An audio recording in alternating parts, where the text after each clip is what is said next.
Et pourquoi qui serait avec nous? Ils ont rien fait quand je tirais la charrette et qu'on me jetait des saletés. Ils avaient peur, intervint Bartholoméo. Peur d'être arrêtés, battus, tués. Ça, c'est vrai, approuva Faber. Et puis, continua Bartholoméo, il pensait que la phalange n'était peut-être pas si terrible, qu'elle allait mettre de l'ordre dans le pays, qu'il fallait voir. Et maintenant, ils ont vu. Oui, ils ont vu que c'était pas bien, compléta Faber, qui avait besoin que tous les mots soient dits. Exactement. Ils ont vu que ce n'était pas bien, et ils nous soutiendront. Est-ce que les hommes chevaux seront prêts à se battre avec nous? Faber laissa tomber sa cuillère sur la table et s'essuya la bouche de sa manche, embarrassé. Les hommes chevaux, ils aiment pas tuer les gens. Personne n'aime tuer les gens, dit Bartholoméo. Mais il faut bien se défendre. Vous avez vu ce qu'ils vous ont fait, à vous et à votre peuple? Vous n'avez pas oublié. Faber le regardait de ses grands yeux mouillés. Je sais bien, mais on a l'habitude de supporter, nous. On est fort, on n'aime pas se battre. Ceux de votre âge peut-être, mais ça aussi a changé. J'ai rencontré un garçon cheval à l'internat, et je vous jure qu'il ne fallait pas le chatouiller. Ils ont appris à ne pas se laisser humilier, je vous assure. Nous aurons besoin de votre force, monsieur Faber, de la force de tous les hommes chevaux. Sans vous, nous serons vaincus une seconde fois. Je sais pas quoi dire, bredouilla piteusement Faber. Qui est-ce qui nous commandera? Yann, qui se taisait depuis un moment déjà, leva les yeux vers Bartholoméo et lui fit de la tête un signe d'encouragement. C'est moi qui vous commanderai, dit alors le garçon d'une voix ferme. Comptez sur moi. Au moment où il prononçait ces mots, il lui sembla que son père était là, tout près de lui, aussi présent que s'il avait été assis à la table avec eux. Il eut la conviction qu'il l'entendait et l'approuvait. Sa gorge se serra. Je vous commanderai avec monsieur Yann. Je reviendrai chez vous le moment venu. D'ici là, retrouvez votre santé et parlez à votre peuple. Ils seront heureux de vous revoir debout, vous savez. Tous devront être prêts le jour venu. Et c'est vous, leur chef, qui devez les convaincre, les rassembler. Préparez-les à se battre, monsieur Faber. À 17 ans, Bartholoméo n'avait pas l'expérience nécessaire pour conduire les hommes chevaux et il le savait bien. Mais Yann n'attendait pas cela de lui. Il l'avait amené ici parce qu'il s'appelait Casal, qu'il saurait trouver les paroles justes, celles qui décideraient le grand homme cheval à sortir de son abattement. Et Bartholoméo les avait trouvées. Vous voulez manger un bout de saucisson? Les interrompit la grosse femme. Bonne idée, Roberta, approuva Faber. Vous avez sûrement faim avec toute cette route. Vous venez de la capitale? Ils n'eurent pas le temps de répondre. Un enfant cheval de 8 ans environ entra en trombe, vint s'accrocher au tablier de la femme et lui chuchota quelque chose à l'oreille. La morve lui coulait des 2 narines. Il y a une autre voiture noire qui monte dans le village, rapporta-t-elle aux 3 hommes. Il y a qui dans cette voiture, mon garçon demanda Yann. De monsieur Maigre, répondit l'enfant, fier d'être interrogé. Yann tressaillit. Ils t'ont demandé quelque chose? Oui, ils m'ont demandé si je vous avais vu. Et qu'est-ce que tu leur as répondu? J'ai répondu que j'avais le droit de rien dire. Après, ils m'ont dit qu'ils me donneraient une pièce si je leur dirais. Et tu leur as dit? Non, j'ai dit que votre voiture noire, elle n'était pas passée. Yann lâcha un juron. C'est la phalange. Je croyais les avoir semés. Ces idiots ont roulé au hasard et ils sont arrivés ici. Il faut qu'on se cache. Allez dans la chambre, proposa la femme. Je leur dirai qu'il n'y a personne. Yann, Bartholoméo et Faber se dépêchèrent de monter l'escalier, tandis que l'enfant cheval, radieux, ouvrait sa main. Regarde, Roberta. Ils ont été gentils. J'ai rien dit et ils m'ont donné la pièce quand même. La chambre était occupée à moitié par le grand lit défait où Faber reposait encore 1 heure plus tôt.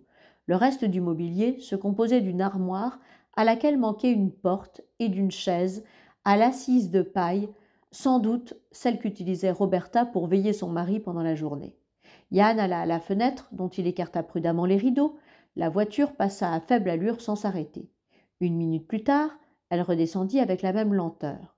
Ils ont trouvé ma voiture. Maintenant, ils cherchent, dit Yann. Ils demandent la maison de Faber et ils finiront par trouver. Nous aurions dû aller nous cacher ailleurs. C'était trop tard. Il y eut des bruits de portière qu'on claque et les coups à la porte. Les 3 hommes s'assirent sur le lit afin de ne pas faire grincer le plancher en se tenant debout. Yann secouait la tête, furieux de mettre Faber dans cette situation, furieux aussi d'y avoir entraîné Bartholoméo. Faber avait pris machinalement son oreiller sur ses genoux, et il le triturait, plein d'inquiétude. Bartholoméo s'efforçait de calmer sa respiration. Ils entendirent, venue d'en bas, la voix craintive de Roberta qui ouvrait. « Bonjour, messieurs, où est Faber ?» aboya l'un des deux hommes sans prendre la peine de le saluer. « Il n'est pas là !»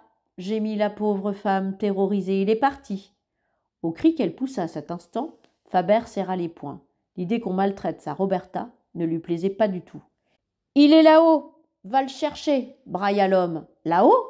« Oh, alors là, pas du tout !» s'écria Roberta, sur un ton tellement faux qu'en d'autres circonstances, on aurait pu en éclater de rire. Les femmes chevaux ne savaient pas mieux mentir que leurs enfants. « Va le chercher, je te dis. Il est malade, » se contredit la malheureuse. Elle ne savait plus que faire pour protéger son mari et son impuissance la fit pleurer.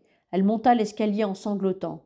« Ils veulent que tu descendes, bredouilla-t-elle, en s'agenouillant devant Faber et en pressant ses mains dans les siennes. « Ils sont armés ?» chuchota Yann. La grosse femme hocha la tête. Oui, ils étaient armés. Yann se sentit désemparé. Se faire prendre en compagnie de Faber et du fils de Cassal était une terrible maladresse. La phalange ne manquerait pas d'en tirer les enseignements sur la reconstitution du réseau. En tout cas, ils seraient arrêtés et on saurait employer les moyens nécessaires pour les faire parler. C'est alors que Faber pencha son immense carcasse vers sa femme. « Où ils sont ?» murmura-t-il. Roberta ne comprit pas tout de suite ce que son mari voulait dire, et elle ouvrit de grands yeux interrogateurs. « Ils sont là, » reprit Faber. « Là, là ?» Et il montrait du doigt différents endroits du sol. « Là !» répondit Roberta, « vers la table, tous les deux, s'ils n'ont pas bougé. » Faber se leva lentement, et il fit une chose surprenante. Il monta debout sur son lit. Sa tête heurta le plafond, et il dut se courber un peu. « Ils sont là ?» demanda-t-il encore une fois en pointant son index. « Oui », confirma Roberta, et elle comprit soudain ce qu'il projetait. « Ça vient !» cria d'en bas celui qui, seul, avait parlé jusque-là, et il donna, sans doute avec le manche d'un balai, 2 coups violents au plafond. Il ne se doutait pas qu'il achevait ainsi de se localiser et qu'il provoquait sa perte. « Ça vient !» répondit Faber, et il sauta du lit en levant les pieds aussi haut que possible devant lui, de façon à retomber de tout son poids, fesse première. La poutre, trop mince, céda, et le plancher explosa avec fracas, ouvrant un trou béant dans lequel Faber disparut. Yann, Roberta et Bartholoméo sentirent le sol se dérober sous eux. Ils se collèrent aux cloisons pour ne pas être entraînés à la suite du géant. Le lit hésita un instant, drôlement incliné dans le vide, puis il bascula à son tour dans le gouffre et rejoignit le rez-de-chaussée. Le faible gémissement qu'on entendait encore en bas cessa tout à fait. Il n'y eut plus que le silence. « Faber ?» appela Roberta, et elle se précipita dans l'escalier, Yann et Bartholoméo à ses trousses.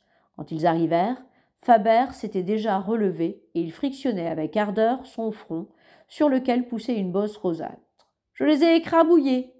Mais j'ai reçu le lit sur la tête. T'as rien, ma Roberta.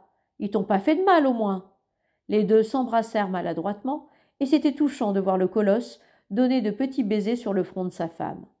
Les 2 miliciens, eux, avaient reçu le ciel sur la tête. Yann s'approcha d'eux et constata leur piteux état. Le premier gisait sur le ventre, sa jambe gauche repliée sous lui, dans un angle effrayant. L'autre, pris entre la table et l'armature du lit, avait la nuque brisée. « Il faut les faire disparaître, » dit Yann. Il entreprit de fouiller leurs poches pour y trouver les clés de leur voiture. Ils allèrent la chercher et la garèrent juste devant la porte. Puis ils dégagèrent les 2 corps du fratras des planches où ils étaient empêtrés et les chargèrent sur le siège arrière. En les manipulant, Bartholoméo s'efforçait de ne pas regarder leur visage, mais il ne pouvait s'empêcher de trembler. Faber aida aussi, murmurant sans cesse « Mon Dieu, oh mon Dieu, qu'est-ce que j'ai fait ?» Yann dut le gronder pour qu'il cesse. Roberta pendant ce temps, s'efforçait de chasser les enfants chevaux qui venaient assister à cet étrange spectacle bouche ouverte. Il y avait à quelques kilomètres du village un étang profond, à moitié envahi de roseaux, en contrebas de la route. Ils y conduisirent la voiture et la basculèrent avec ses deux occupants réinstallés à l'avant. « Un accident !» martela Yann. « Tu m'entends, Faber ? Ils ont eu un accident. Personne ne les a vus au village. S'il y a une enquête, il faudra que tout le monde dise ça. C'est un accident. Ce sera un mensonge, grommela le géant. Yann le frappa du poing sur la poitrine. Oui, mais un mensonge pour vous protéger, tu comprends ça ? Oui, il me semble que je comprends. Dans l'étang, le toit de la voiture achevait de disparaître dans un lugubre gargouillis, et déjà les roseaux se relevaient tout autour. Le voyage du retour se fit sous une pluie battante. L'essuie-glace luttait avec acharnement et on entendait le tapage des gouttes sur la carrosserie. Ils se turent longtemps, choqués par ce qui venait d'arriver. Ce fut finalement Bartholoméo qui rompit le silence. « Comment était mon père, monsieur Yann ? Vous ne m'avez jamais parlé de lui. » Yann hésita. « Tu veux la vérité ? » ?»« Oui. Ton père était un homme sombre et secret. Je l'ai rencontré souvent à des réunions clandestines. Je garde le souvenir de ses yeux d'un noir intense. Quand il vous regardait, on avait l'impression qu'il vous fouillait à l'intérieur. C'était très intimidant, et ça lui donnait beaucoup de succès auprès des femmes. Il parlait peu, très peu. C'était un homme taciturne, mais dès qu'il ouvrait la bouche, tout le monde se taisait. Il avait gardé un accent étranger assez fort. Qu'est-ce que je pourrais te dire encore ?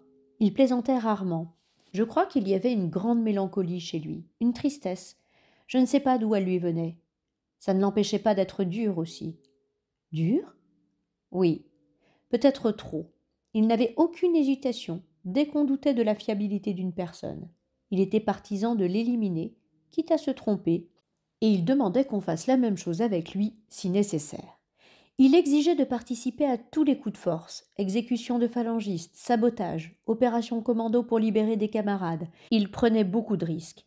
Il était écrit qu'il y laisserait sa vie, et il le savait. Souvent, je me suis demandé s'il ne cherchait pas l'occasion rêvée de finir en beauté. Ton père n'était pas un ange, Bartholoméo. Il était grand comme moi ? Non, mince, mais pas très grand. C'est ta mère qui était grande, sans doute, mais je ne l'ai jamais vue. Je t'aurais déjà parlé d'elle, sinon, tu t'en doutes. Je ne te connais pas de famille. La voiture roulait sous la pluie incessante et projetait des gerbes d'eau des deux côtés de la roue étroite. Yann se taisait maintenant. Bartholoméo se serra dans son manteau. Il n'aurait pas su dire s'il était triste ou heureux, confiant ou désespéré. L'image des deux hommes morts, disloqués comme des pantins et sombrant avec leur voiture dans l'eau sale de l'étang, repassait toujours et toujours devant ses yeux.